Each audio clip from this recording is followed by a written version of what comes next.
Hi everyone, welcome to Hyperreal Film Club presents Texas Film in Focus. This is episode 4, we're about a third of the way in, and we've got a lot of really great stuff coming up.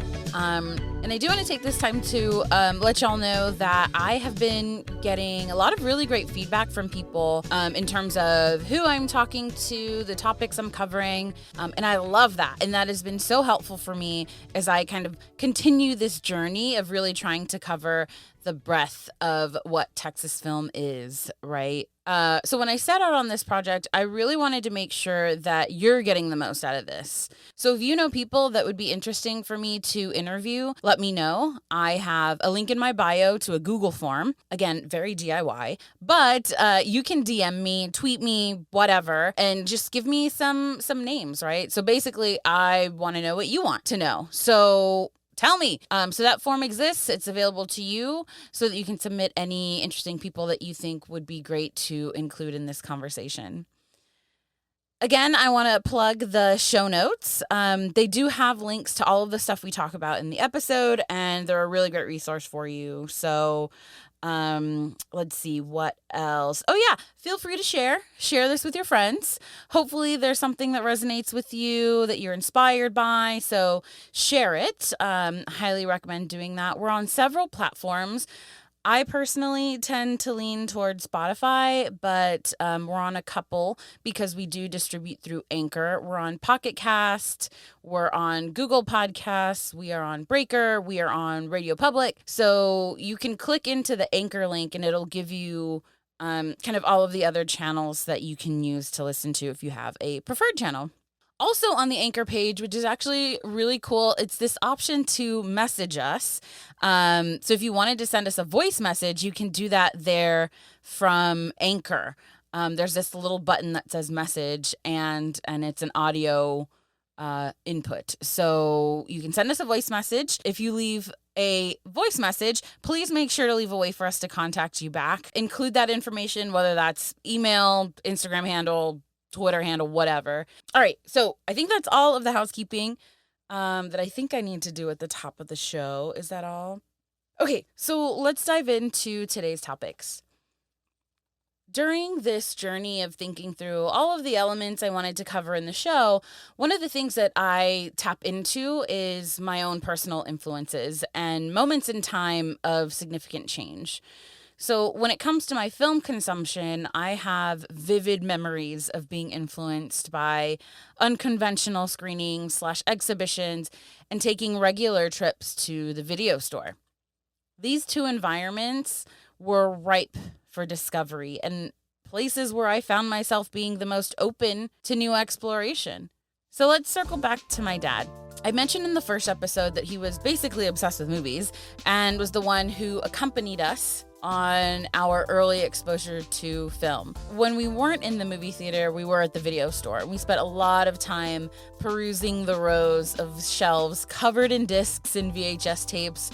There was Blockbuster Video, Hollywood Video, a couple of others that we would frequent. And we had a very calculated way of doing this. Like, it wasn't necessarily explained to me, and it was never a topic of conversation, but it was something that now that I can reflect on it, I'm really recognizing as part of that experience. So we would go to the video store and we'd go straight to the back wall, which was the new releases. And we'd look at the new releases. If they were sold out, we'd have to find alternatives. But that was kind of the first place we went, right? And so if there weren't any new releases that were available, sometimes they were all sold out, we would navigate to the inner aisles where the majority of those older movies were. The movies you would find foreign films, animated films that you couldn't otherwise see. They were all in those kind of inner aisles. And I just remember essentially always judging a book by its cover. I would always judge a movie by its cover. And I would kind of walk by and see, okay, this looks interesting. This is animated. I could tell by the cover art, right? And my dad would, follow me around and he'd be looking as well. If a cover piqued my interest, maybe there was like a recognizable actor on it, or maybe a sequel to something that I had seen, I'd ask my dad if he had already seen it. And as we navigated those aisles, he would act as an advisor. He'd encourage me to find something new. We'd talk about some movies that we already saw. We'd read the blurbs on the boxes, and sometimes he'd have to put on his dad hat if a movie was too mature for us. Granted, we were pretty obsessed with all of the Austin Powers movies when I was a kid, so that bar was very low in terms of parental censorship, so to speak. And I think that's what video stores really are, right? They're the opportunity for us to find repertory films and explore things outside of what's marketed to us and all of that. So it allows for us to explore in different ways, other than just being reliant on some algorithm that knows our common behaviors, right? So I really heavily relied on my dad's kind of film knowledge at that point. And I think that's a crucial part of what we're going to talk about today. Because there's really something to be said about the experience of going to a video store and talking with the knowledgeable clerks, or going with a friend who has a different film background, right? A different foundation. And being able to walk out of that store knowing that whether you like the film or not, it's going to have an impact on the way that you watch movies and the way that you might make movies if you're a filmmaker. Same thing with these kinds of pop-up screenings, outdoor screenings, unconventional screenings. Those films that have been curated for you have an impact. You might remember this group experience that you have. Maybe it's an outdoor screening, maybe it's a girls' night, maybe it's a meetup of people that you've only met online and you see them for the first time. But you're having this shared experience, and it opens the door for having a conversation about the film, which is something that really cannot be replicated in any form, right? You can talk all day about how people connect on social media. You can talk on Reddit, those places as a place to connect, sure. But there is nothing that compares to having a conversation with someone who was so in love with a film, and you see them kind of beaming as they're talking about it and processing and putting the pieces together and coming away with that shared experience. So today we're going to be talking to a couple of people who are in that space, in the video store space, in the exhibition space, and we'll hear from them about how they got started, what their approach is, and kind of their point of view on their expertise, right, from their perspective. First, we're going to talk to Jay Roff-Garcia, who is the director of Ruido Noise, that is a local sound art gallery here in Austin. I'm going to let Jay explain it because I'm not going to do it justice. My name is Jay Roff-Garcia. I'm the director of Hyperreal Noise, a local sound art gallery here in Austin, Texas. It's really just focused on fostering a platform for the sound arts and anything that's kind of in the constellation of that art world, because it's such a hybrid form of art making that it tends to involve everything, especially video, as in regards to like what a lot of our artists seem to kind of like move towards. Even if they're totally focused on sound, they tend to have some moving image or transmedia kind of element to their work. Because I almost view it as a lot of the video work is a response to the sound that a lot of these artists will create, whether they're doing like a long form sound piece or something that's more akin to like a short track. A lot of times the video is a response to that. And I think if it was from a different angle, for like a video art kind of space, I think it would be the reverse, where it'd be more focused on the visual. So I find that really fascinating how some artists kind of respond and translate those ideas in that regard. It's also a bilingual platform, and that's super important to me with Real Noise, is that everything be delivered in Spanish and English. That's simply because that's what I'm capable of delivering in a clear, concise way, is between those two languages, and kind of fostering that bridge there. Because I find language fascinating, and it's also been like a great challenge for me to like refamiliarize myself with more formal Spanish, because it's mostly conversational from talking to family or friends and stuff, and I haven't been reading and researching in Spanish since I was in high school. So doing it more now has been like super fascinating. I love knowing how many people in town seem to really appreciate that, and it's like Austin's a very bilingual city for multiple different ethnic groups and language groups. So I find these bridges that can be made can be really helpful towards like bridging gaps between the communities in town. I know y'all are putting together a drive-in series. Can you talk a bit about that and how that evolved, where the idea came from, and really how you are kind of choosing the films to choose for the audiences that you mentioned you're curated? Yeah, so it has a lot to do with like the kind of community I have around myself. Zach Traeger from Museum of Human Achievement reached out to me to have help with the programming for his Unpaved Paradise drive-in kind of experience that they have there in the Museum of Human Achievement parking lot. And with my creative partner, Devin Bean, we came up with this idea for the Ryman Drive-In, which was a more like music and performance oriented kind of event where we would take a foreign language film and then a local performance and kind of splice it together in like a really fun, interesting reel. And the way the idea kind of developed, it came from our friend Nick used to host these like movie nights where he would like pick a movie, usually out of a hat from a list that he wrote. Then he'd do like a PowerPoint presentation before and talk about the movie, maybe include some fun clips, and then we'd watch the film. That was always super fun. I kind of wanted to take that idea and integrate more like performance art and like hip hop music and really the idea of sampling as a concept to really kind of like underlie the whole project. So usually each reel will start with like our little intro, a little bit of information about the artist who's going to perform, and like a 15-20 minute performance. And then I'll include maybe some music videos from the origin country of the film. Generally right now just hip hop, but I'm probably going to expand it to more different types of music and make it an all genre thing instead of just tying it specifically to that. And we show the film where I will kind of edit in some of the songs we chose into the score, whether it's fitting. And then towards the end, we'll feature some tracks, recorded tracks from the performing artist. And it'll be roughly like 2 hours kind of experience. What is your approach to determining what the right thing is to sample? Like, what is your kind of methodology behind kind of cutting together these pieces that'll eventually be seen by an audience? I guess I really approach it. I make hip hop music. I'm in a rap group called Hermit Kingdom, and I am part of like the production and also vocals. And the way I approach this is very similar to how I approach making music, where what things feel like they have a connection. What is it? The tone? Is it like the cultural references in the work itself, or is it just that the feeling is right? It's very improvised in a way, because what I'll do is after the movie's been picked, and I'll usually do that in conversation with someone that I'm going to choose to kind of be my collaborator with like developing the ideas. The first two I did with Devin Bean. The next one is going to be with a collaborator named Julia Talker, who's a filmmaker. And once the film is established, then I like start looking for contemporary musicians coming out with independent music videos online. And then I'll start to go through that, and then I'll find some songs I like. And then from there, I'll see who they're liking and they're following on the internet and what kind of music they're reposting from like other people. And that's how I get the gauge of like the kind of content that goes between the films and the performances. And then once that's all kind of decided, I'm like, okay, what local performance artists would vibe with this like film or this collection of music?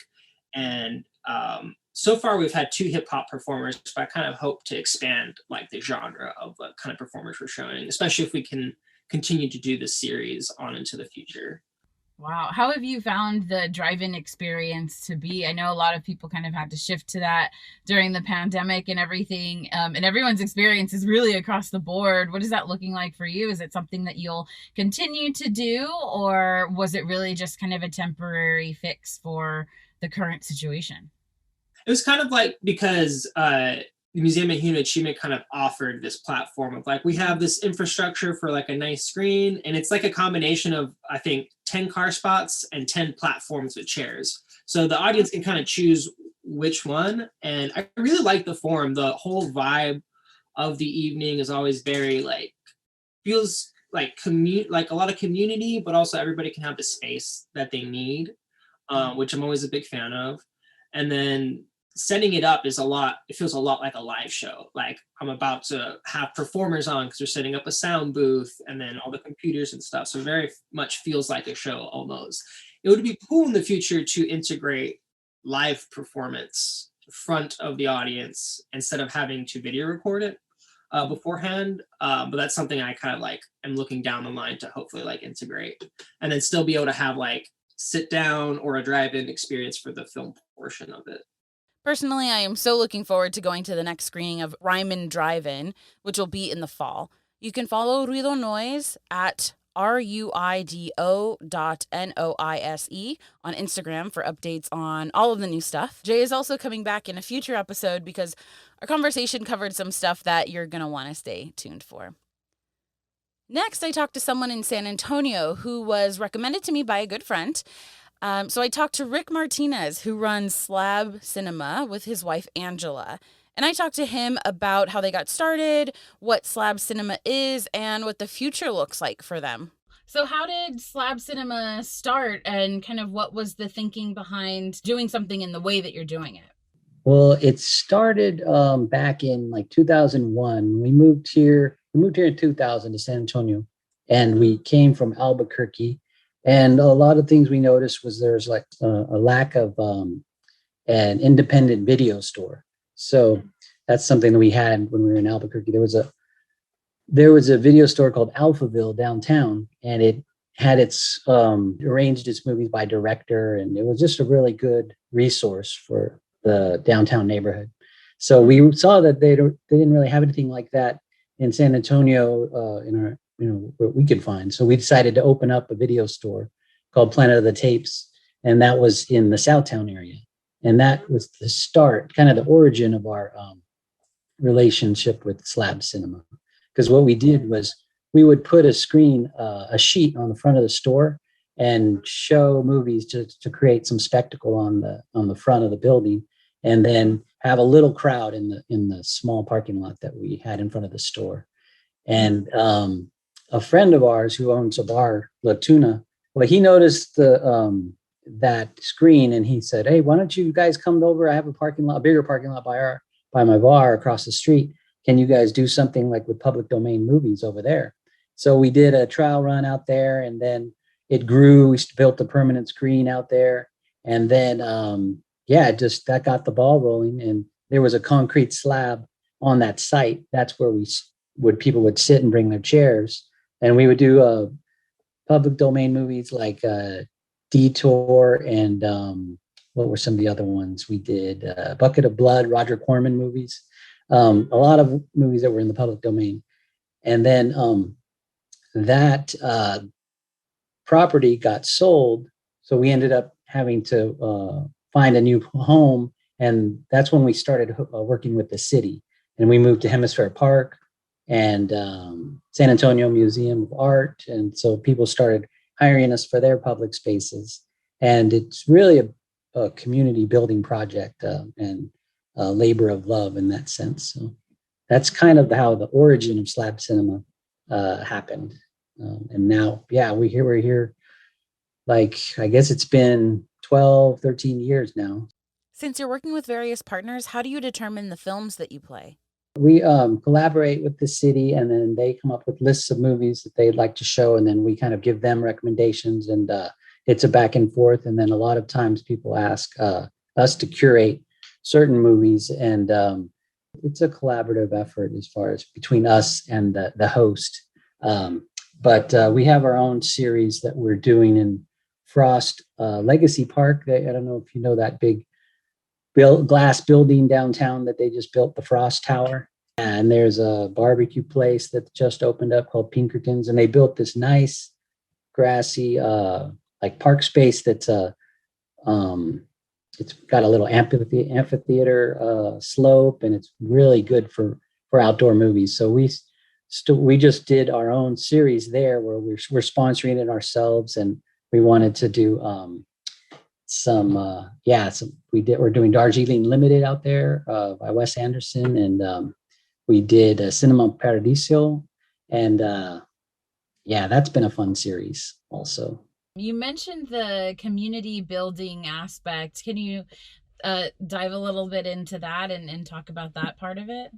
I think that getting all the folks together, giving them some activity outdoors, and giving them, memories. I know that when I was a kid, that was one of my fond memories, is going to some of these outdoor movies. I remember going and sitting outside. It was a pretty vivid memory, and I had a really good time as a kid doing it. So I want to kind of give that opportunity for folks in our neighborhood to go and have those same kind of memories and get to meet each other. So that's the community building aspect of it. After making the move from video store to outdoor exhibitions, what is next for y'all? We're getting ready to start a new project now at the Blue Star Arts Complex. We just leased a space and are in the process of creating a micro cinema indoors. And that one will be a full art house with just like French New Wave movies, and just, it'll be small audiences, 20 to 30 people, and it's going to be a new project for us. We've never really focused on indoors because it's hard to compete with like even the dollar theater. They have good quality image and audio and seating, comfortable seating and stuff. So we really didn't want to compete with that, but I think we can do something of good quality indoors in addition to our outdoor projects. And that's going to be a fun project to look forward to. So maybe in the next month, you'll be seeing some titles float out there after we get the interior built out. How did y'all come to that conclusion? Determine like, hey, let's just take the plunge. Yeah, it was very organic. We weren't really planning on this new project. We had a art we had an art event where my wife curated an art show for one of our community members, and all of the artists in the neighborhood made a portrait of this person, and then she displayed it, and she was looking for a place to display it, and another friend said, hey, let's do it over at the Blue Star, there's an empty space. And when she saw that space, we're like, oh man, this is perfect, we got to do something with the space, it's available. So we started thinking about it, and that's where we're at now. And it was just an idea that it came out of basically thin air. Now we'll see how it goes. It's going to be a unique space. Yeah, it's a small, maybe 1,000 square foot room, and but yeah, it's going to be fun. We're gonna do a lot of different events in there. I'd love to hear more about Planet of the Tapes. How did y'all get started? What did the clientele look like? So we had a storefront.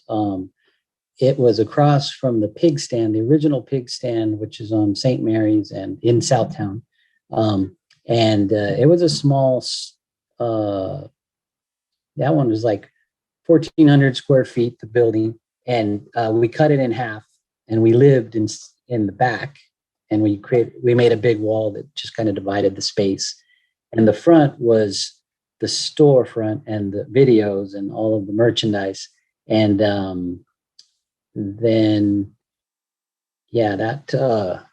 so basically that space, when we started, I think I had one video that I owned, and it was that movie Slacker by Richard Linklater. And so we didn't have a big inventory of movies. We just had, so we needed to kind of build it over time.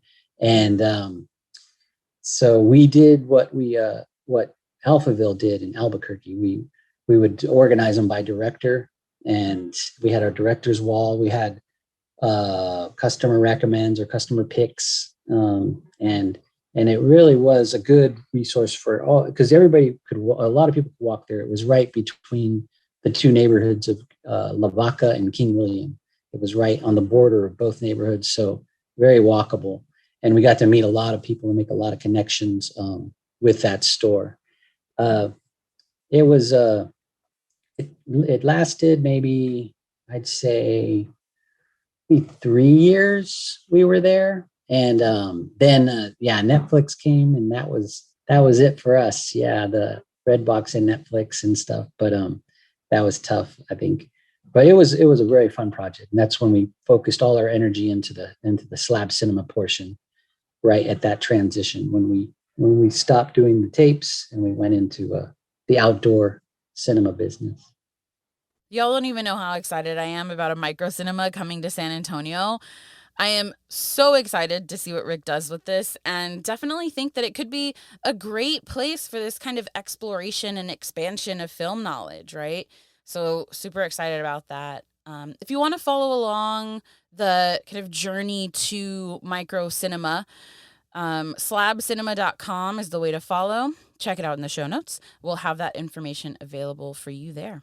Let's shift gears a little bit and talk about a long-standing Austin institution that unfortunately had to close its doors during the pandemic. I got the chance to talk to Maxim Pozderac, who is a former clerk at Vulcan Video.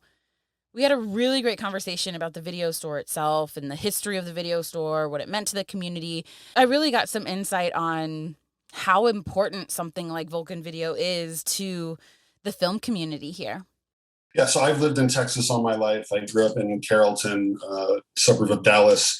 And yeah, the video store was how I saw most of my movies after cable or on television. Video Update, obviously, Blockbuster Video, Hollywood Video, I didn't really go to very much. And it wasn't until my high school years that I came across Premiere Video in the Mockingbird Station area of Dallas, which was my first exposure to an independent video store that was just, or rather that I thought of at the time as being indicative of how independent video stores, especially in the 2000s and beyond, exist, in that they are very large and they have movies that cannot be found anywhere else, specifically not at Blockbuster or Hollywood Video, or what became, to most people's minds, what a video store was by the 90s and now. And when I came to Austin to go to film school at UT in 2006, and I first went to, a friend of mine took me to I Love Video on Guad there, and I just remember being blown away at, once again, the scope, but then stuff that I'd only heard about, knowing that, I would never be able to find a tape of this, up at Dallas or anything. And then shortly soon thereafter, I went catty corner across the street to a Vulcan Video on West 29th. And I liked their layout a little bit more, the way that they did the director's wall. And also, if you remember, I Love is that location was cozy. It was kind of dark and very closer together. And not that Vulcan was terribly much bigger, but it was better lit. And there was just a little bit more space. And especially for me, I'm over 6.5 feet tall. So it's easier for me to look at a row across rather than go up and down. And just, although the cult room in the back of I Love was very cool. So I say that only because eventually I started working at Vulcan. I applied when I was in college, but I got the job there summer of 2012. I was one of the first employees for a long time to work at both the South and the North store simultaneously. And I remember shortly thereafter, I feel like almost everyone after me who got hired, depending on whether or not they had a car and their availability, seemed to work at both locations, if not on the regular, at least once or twice would cover a shift at one or the other. I was an employee at Vulcan with a weekly shift until the very end. I ended up covering a shift on the last day, what we didn't realize, but would turn out to be the last day, and taking over 100 movies home to watch in what we thought would be a few weeks at the most. And then, getting, like everyone else, getting an email and feeling rather upset that we would not be coming back in the same form. So I wanted to get Maxim's POV on all of the factors that contributed to the closing. And as you may guess, it's a very complex situation with a lot of factors that he might not have been privy to. So some of this might be speculation, but really wanted to hear what he had to say.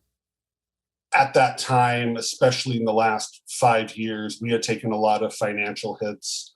From 2012, from my time there, we moved both stores at least once. We had a complete change from our original location on West 29th Guadalupe up to North Loop, and then our South Congress store down to Russell Drive. And so, and that is part and parcel with the change of Austin and Texas and technology in general over the last decade, and of course the film, scene and distribution.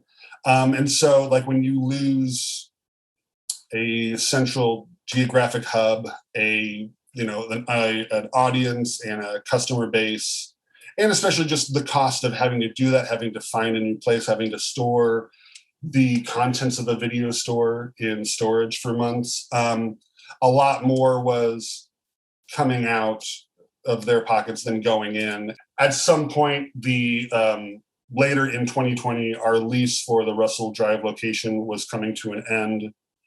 And so really the pandemic was just like an excuse to not delay the inevitable, but for them to jump ahead. There was already a plan in place that would have happened within the next 6 to 8 months. So it was just like, why pay money to, to store this stuff here when we can cut our losses now? So it wasn't, I have a lot of emotions I tried to process over the last year and a half that go back to stuff beforehand. But I think the end result is I'm still a little I'm sad that Vulcan Video is no longer here and that the world is a different place now than it was prior to March of 2020. That has made it difficult for such a place to continue to exist. That's so interesting. You brought up kind of the emotions related to it. I would imagine that working for a company for so long that has created a community would be, extremely tough to kind of transition out of. Can you talk a little bit about that community that was built and your kind of customer base and why you feel having an institution like Vulcan Video in Austin was so crucial to kind of the community, especially you as, someone who went to film school and has that kind of background? Especially deciding to go to film school and in Austin at UT, Vulcan and iLove and the availability of, multiple independent video stores, as well as, there was also a Blockbuster in walking distance to the campus. And then, we had a pretty good RTF library as well. But then also the film community that was created because of video stores like that. So you have, at the time there was the Dolby Theater, the Alamo Draft House in general, multiple corporate, or franchise theaters, and then the Austin Film Society floating around. If you had an interest, it could be filled. It was just a great way to develop your film love and knowledge. But yes, so they all kind of helped each other exist because one thing didn't have to fulfill everyone's needs. If you missed a screening at the Draft House, you could go of something, of like a one night thing, you could go to Vulcan. I remember this couple that would come into Vulcan a lot, one of our regular couples. They were looking for Pink Floyd The Wall, and I was like, oh yeah, this is playing next Thursday at the Draft House. And they're like, yeah, and we can rent it here and watch it tonight. It would shock me, but also like not, how many people would come into the store and say, oh, I tried to watch, the last, catch up on Star Wars or stuff, or I wanted to see the first, I don't know, Fast and Furious movie, and it's not streaming anywhere. I'm like, yeah, no shit. Because they want you to pay, again, at the time, they want you to pay for a DVD copy or, Blu-ray on Amazon, or they want you to, or buy the digital copy there on, on that or Vudu or Apple or whatever. With West 29th and Guadalupe, you've got a lot of college student foot traffic, which is good and bad because there's always going to be more people, every semester you get a new crop. It's like, oh, wow, wait, this is a video store? And so there was that, especially, college kids, young people, and South Congress, great foot traffic. As I keep talking around, the neighborhood around Vulcan on South Congress and the people who lived in and around the West Campus area who had kids and who, found themselves growing up and then bringing their kids to Vulcan Video, those were the bread and butter, the things that kept us alive. It wasn't trendy hipsters or people in the film business, either fans or production. Although that was a large amount of it, but it was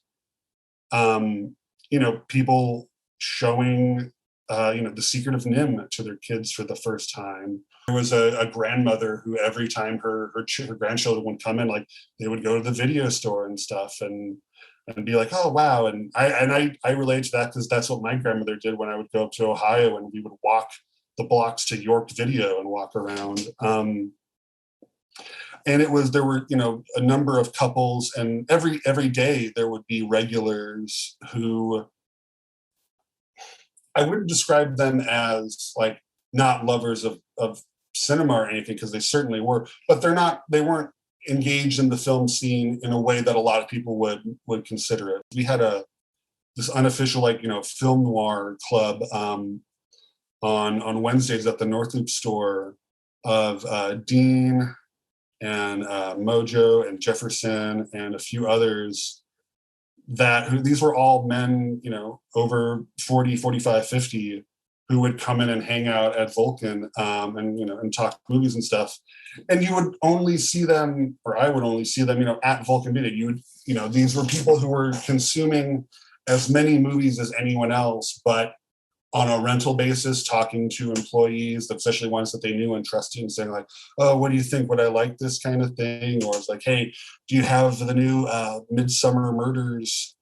And then there would be the kind of the other people in it together, the programmers specifically for the Alamo Drafthouse or Austin Film Society, or the video team at the Drafthouse. And of course, how can I forget?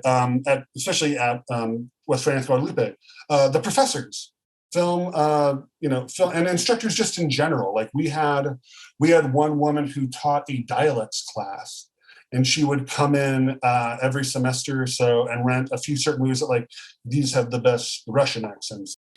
So it sounds like, you made the point earlier about how there was something for everyone between all of the video stores and the Alamo and AFS and all of that.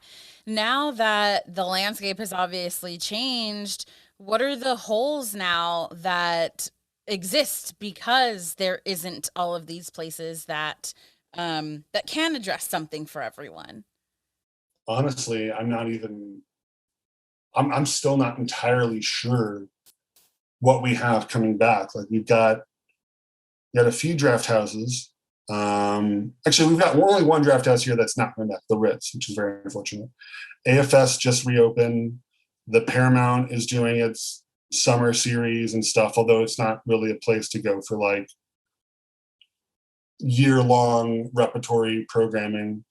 There are no video stores. Yeah, I don't know who fills in that gap anymore that we have left. Like the Draft House is trying to rebuild, and I don't know how much 35 millimeter presentation is going to go on or how much cult stuff is going to go, because right now we need hits and there's still not 100% capacity everywhere. But yeah, I think there's some things that are sadly that are not in Austin. It's frustrating to see. I don't know how you fill some holes in this stuff for people over 40 who like things a certain way, who enjoy the procedure or understanding of I go to a place, I get the thing I want to watch, I put it in, I watch it, I return it. But if you're the kind of person who loves film, will go, can't wait to go back to theaters, when you're feeling safe, and watch repertory cinema, like you're going to look at every option you have. And right now that's streaming services, if you can afford one, if you want to put your money into one, or if you have friends that share passwords. YouTube, which there is a gray area on some older films and stuff, but like they are fulfilling a need that sometimes is not met. Or the library, if you're going to where the things are, you're just going to get an appreciation for them. I don't know. I'm worried, and I truly know nothing when it comes to what the scene is going to look like and what the future is going to look like. I just know that I am very sad that there are customers I'll never see again. A lot of what Maxim talked about really hit home for me as I was writing this episode and just thinking about, the broader sense of human interaction and the things that we've learned during the pandemic. I feel for him and so many others who found community in a gathering space like this. And, that was kind of just taken from them. And so I really hope that these folks can find connection somewhere else that's just as meaningful for them. Last year's Lars Nilsson of AFS Cinema interviewed former Vulcan Video employees and created a series highlighting them, and that's available on YouTube. The raw interviews are also on YouTube if you want to listen to more about Vulcan from the folks who made it run. There are a few really funny, wacky stories, and what it means to everyone was different, but what I saw in all of them was true admiration for the space. If you check out the show notes, I'm linking out to the playlist of the highlights and linking out to the extended interviews for your viewing pleasure. As Maxim mentions, this curation, this discussion, these recommendations from another film person is invaluable. So I want you to hear from somebody who many of you may already know. He's not yet been on the show, but he was one of the first people that I talked to and really helped in the development of the direction that I was going with the show. Chale Nafus is a man of many talents. I met him when he was the director of film programming at the Austin Film Society, but he was a film professor before that, and he's spent time on various boards and is very much involved in the film scene and all of that stuff still to this day. Richard Linklater was one of his students, and Chale was on the founding board of Austin Film Society. So I talked to Chale about the Austin Film Society series called Essential Cinema, which was a long-standing series. And that series had a huge influence on me right out of college when I was interning for AFS. I was so moved by this series that it really made me crave more. And I think that, similar to how Austin Film Festival introduced me to the behind-the-scenes aspects of filmmaking, going to these Essential Cinema screenings and having Chale's program notes that really broke down the film and gave context to that area of the world or period of time really opened my eyes to the possibility of what can be done with this medium, right? So seeking out these types of exhibitions and seeking out ways to watch foreign films and period films and repertory films, that kind of became the norm for me. After I was so inspired by Essential Cinema. So yeah, let's hear from Chale. You talked a little bit about, you mentioned, writing little blurbs, and that kind of sparked my memory of Essential Cinema. And, for me, coming out of film school, a film school that was very production focused, being able to intern and kind of be there during Essential Cinema and hearing you speak about the films, it was definitely a, foundational point for me, I think, and probably for a lot of people who have come to Essential Cinema over the years. So can you talk a little bit about what Essential Cinema was and how you kind of approached it from the perspective of, I wouldn't say film critic, but can you define that a little bit? What inspired you as you went through the process of creating those program notes? Yeah. First of all, I purposely called it Essential Cinema and showed very few Hollywood films, not because I have any anti-Hollywood bias, but I wanted, I think starting in the 70s, people started talking about the literary canon, and then eventually the film canon, like the essential films. And I wanted to definitely broaden that way beyond. So a lot of them were recent film, but global cinema was my main focus. And global in the sense of starting with people, unheard voices in America, and then on beyond. And so not all those films were going to become classics, but I thought they were of great value. The reason I don't write criticism is I really don't like to say good or bad. I obviously I feel, and subjectively, oh, this is good or this is really awful or something like that. But I wanted to know how the film came about, if there was something from that country's history or society that needed to be known to appreciate it better or something, then I would explore that. I learned so much by writing those notes. That did not come from here. That came from studying, of course, watching the film several times and writing my notes about camera movement and lighting, things, all that. But as far as the filmmaker, the country, the history, the social network, the social society, all that was, research. I think November 2002 when I started working at the Film Society, and I was only going to do that for a few months until Rebecca found a replacement for the fellow who had left and had been the programmer. And then it turned out that she offered me the job. So I stayed for 12 and a half years and thoroughly enjoyed it. It was quite wonderful. For a retired film professor, I could not have designed a better job. And Rebecca allowed me to basically design it the way I wanted it. So AFS now, I probably would not be able to work there because it's just so much. Once they have, even online, but when they get back to the theater, there's like, I don't know, 10, 12 different films. I would not be writing program notes. And therefore I would not have felt as strongly about my personal mission and all that. Certainly Holly and Lars choose quite amazing films and all that. And then they're shown and then they're gone. This is one thing that saddens me personally and objectively. If you go on the AFS website, there is no history. And I don't mean just my program notes. I mean, what was showing last week. Once the run is over, it's gone. It's not anywhere on the page. I don't know if it's just the fact that there's so much stuff. I just wish they would have a list of everything that had been shown. For the 20th anniversary of AFS, we had a huge fold-out poster of all the films from 85 to 2005. And that was just like an incredible resource. And now we've had 16 years pass since then, and there's nothing telling you what happened. So yeah, I would, if I were working there still, I would be a programmer and I would be very involved, but I wouldn't be able to do what I probably enjoyed the most, was writing. Chale is right in that there's not a clear way of finding a list or any of the program notes of the essential cinema programming during his stint at AFS.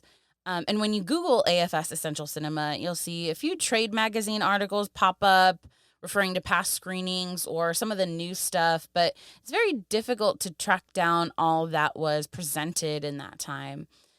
So it really makes me feel super lucky that I was able to experience those when I did.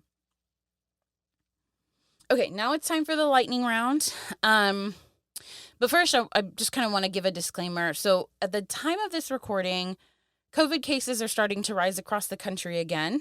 And we're seeing the Delta variant start to appear in various places. And I say this because I want to be conscious of the fact that, as much as I'm encouraging you to check out all of these things, I fully acknowledge that some of these might be on pause or on hold or canceled completely. And your comfortability might be, you might be uncertain whether or not you actually want to go out. So fully acknowledging that. So take this information as you wish. And, if you are looking to venture out to any of these, please just kind of check websites, make phone calls, check precautions if that's the case in your area at this time. So just adding that in case you're listening in real time. Just want to be sensitive of that. In Taylor, Texas, Texas Video Station Superstore claims to have the largest selection of movies. Their homepage touts a section titled Movies You Won't Find at Redbox or Netflix. It looks like they are on Twitter and Facebook, but the link to the newsletter wasn't working for me, but you might have better luck. What did work for me was a link to a clip to their jingle, which for copyright purposes, I didn't want to add into the episode, but will be linking out in the show notes. It is exactly what you expect it to be. That's all I'm going to say. Armadillo Video in Burnett, Texas, unfortunately did close, but as of May, they were still looking to sell off their inventory. So if you're looking to purchase, I would say give them a call or contact them on Facebook. I did send them a Facebook message not that long ago. I haven't got a response back. But, you can't expect someone to be monitoring a Facebook page for a closed video store, right? If you're in the Arlington area, you can rent and buy it on Video Movie Rentals. Looks a little small based on the picture on Google. So if you're looking for something in particular, I would call before you go. Honestly, the way that I'm finding this is Google, and am kind of having to wade through adult video stores or gaming stores. But just kind of wanted to mention that if you're looking for indie video stores, you'll be hard pressed for all of the reasons that we talked about today. In terms of exhibitions and other kind of screening stuff, in El Paso, the Sunset Film Society is hosting a series on weekends, and July is actually focused on classic films, and the series is curated by film historian, educator, writer, archivist, publisher, and collector Jay Duncan. If you're in the Houston area and are looking for some family-friendly fare, pack your chairs and bug spray because there are several free outdoor screenings happening in the summer. Screen on the Green at Discovery Garden and Movies in the Park at Centennial Park are just two of the wide variety of choices. There is a lot of really great stuff coming out right now. Like television is getting a bit more diverse, and, we have access to all of these things via Hulu, Amazon, Netflix, all of that stuff. But ultimately, the need for video stores and the need for these kinds of exhibitions when it comes to our film comprehension is crucial. So please seek out those opportunities. Check your local library, borrow things from friends. I challenge you to broaden your scope. Thank you to our guests, Jay Roff-Garcia, Rick Martinez, Chale Nafus, and Maxim Pozderac for contributing to this episode. If there are any other video stores or unconventional exhibitions or screenings you want to hear about, I'm making it easy for y'all. There's a link in my bio and in the show notes to submit your suggestions. You can follow me on Instagram and Twitter at @SRae Lopez, that's at SRAELOPEZ, and follow Hyperreal Film Club on Instagram at Hyperreal Film Club or at the website hyperrealfilm.club. Thanks for listening to episode 4 of Hyperreal Film Club Presents Texas Film in Focus. Stay tuned for the next episode where I'll talk to more people about another aspect of why Texas is such a vibrant film community that breeds great stories and highly skilled talent. Texas Film in Focus is produced and hosted by me, Samantha Rae Lopez, and our editor/sound designer is Laura Rivero. Our podcast admin assistant is Chloe Carcamo, and special thank you to Hyperreal Film Club for letting me do whatever I want, and of course, the Texas Commission on the Arts.